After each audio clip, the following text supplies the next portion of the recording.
Most of us have had some practice with the cyclic molecules of some sort. Now, so officially, we'll do a little lesson on it here. So the prefix cyclo denotes that a molecule is in some sort of ring. All right, so I'm going to draw just a representative molecule that's in a ring here. All right, all of the prefixes for halogens, the suffixes for alkene, alkyne, all of that stays the same. The only thing that changes about a situation like this is you have to identify that the molecule itself is actually in a ring. All right, so I'm going to circle that. All right, the 6 carbons is the longest chain that I can make here. All right, in a ring, and so 6 carbons is hex. All right.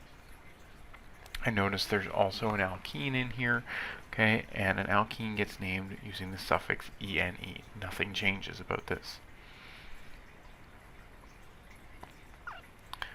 All right, I'm also going to highlight the fact that there's a bromine here, so this would get labeled as a bromo.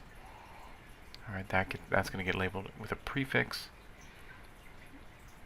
All right, and this is an ethyl group. There's 2 carbons in this branch. All right, all the normal rules apply as far as numbering. All right, so I'm going to stick a numbering system on the ring, and then I'm going to show you how it matches up to the priority list.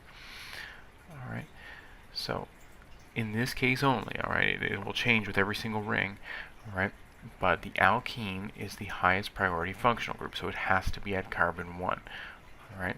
The halogen comes next, and then the alkyl group, so I'm going to work my way around the ring, all right, picking up all the functional groups, all right, as best I can.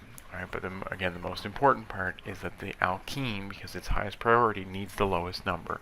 So this works out to 3 bromo, 4 ethyl, cyclohex, -1 -ene.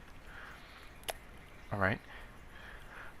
Let's try going the other way. Let's draw 1,5-dichloro, 3-cyclopropyl, 2-methyl-cycloocta-1,4-diene. It's a mouthful, but let's do it in pieces. I'm going to start at the end. I'm going to say cycloocta-1,4-diene.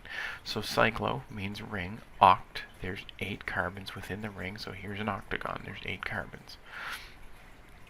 All right. Now, I'm going to put some numbers on here. I can number this ring in whatever order I want if I'm drawing it. All right. I don't have to go hunting for where carbon 1 is. I can just pick one of them. All right. So I've labeled my ring, and I'm going to say, all right, I now need to put the diene in. So that's an alkene at carbon 1 and an alkene at carbon 4. So there we are. Now let's go and put all the pieces together. At carbons 1 and 5, there are chlorines. So we'll draw those in. Okay. Next up is something a little bit weird. We might not be used to this. 3-cyclopropyl. What this means is at carbon 3 on the main chain, so carbon 3 of the ring, there's a cyclopropane ring. Right? Cyclopropyl can be a branch. Cyclobutyl, cyclohexyl, any of that can be a branch. All right. Carbon 2 has a methyl group, so we'll draw that as well. All right. Now, here's the question. Is it right? Go to MolView for any of these problems to check. Right, I'm going to drop the name in there, and there we are. Okay, structure looks a little funky, alright, but the picture on the left matches mine, the diagram that I drew. Alright, so on the right, the 3D version, you get the full structure. Alright, try the practice problems, compare them to MolView where necessary.